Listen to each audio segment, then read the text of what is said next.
Hola, buenas. ¿Cómo están todos? ¿Se acuerdan en qué estábamos la última vez?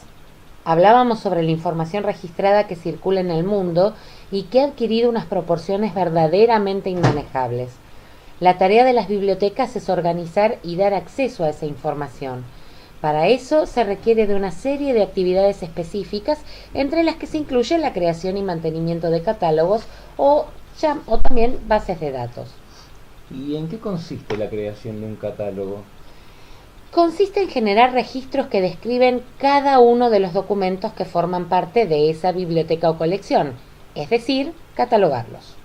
¿Y cuál es el primer paso que tenemos que dar para catalogar un libro? En principio, debemos basarnos en un código de catalogación, que nos va a indicar qué datos se necesitan para construir cada registro. Después, hay que encontrar esos datos en cada libro haciendo una lectura técnica. ¿Y en qué partes del libro tenemos que leer? Eso depende de cada documento, pero para entendernos necesitamos hablar el mismo idioma. En principio tenemos que saber cuáles son y cómo se llaman formalmente las diferentes partes que puede tener un libro. Los arreglos editoriales de los datos pueden aparecer de manera diferente en cada libro, así que por favor atentos. En principio tenemos que tener en cuenta la cubierta, que ustedes suelen llamar tapa. Ah, ¿y eso otro es el lomo? Exactamente, donde también suele haber datos que nos pueden servir. Y también tenemos la tapa posterior, que se llama... Cubierta posterior. No, es la contracubierta. Ah, sí. Y en algunos libros se incluye una prolongación plegada de la cubierta, a la que llamamos solapa.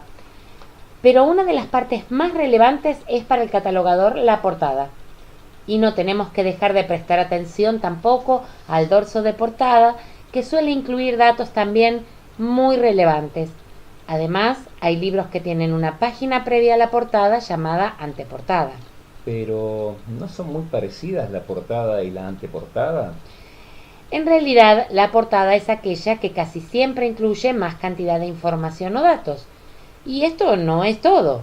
Hay más partes del libro a la que prestar atención: la tabla de contenido, los apéndices, los glosarios, la bibliografía o referencias, el índice analítico y finalmente el colofón con los datos de impresión. Profe, ¿qué pasa con esos libros que traen un CD? Qué buena pregunta. Es importante también tener en cuenta el material complementario: los mapas, los CDs, las diapositivas. ¿Y con esto terminamos? No, en realidad con esto recién empezamos. Ya conocemos ahora las partes que pueden integrar un libro impreso, pero como dijimos al principio, la lectura técnica consiste en poder identificar correctamente en todas estas partes los datos que necesitamos registrar. Esa es la tarea más compleja de la catalogación.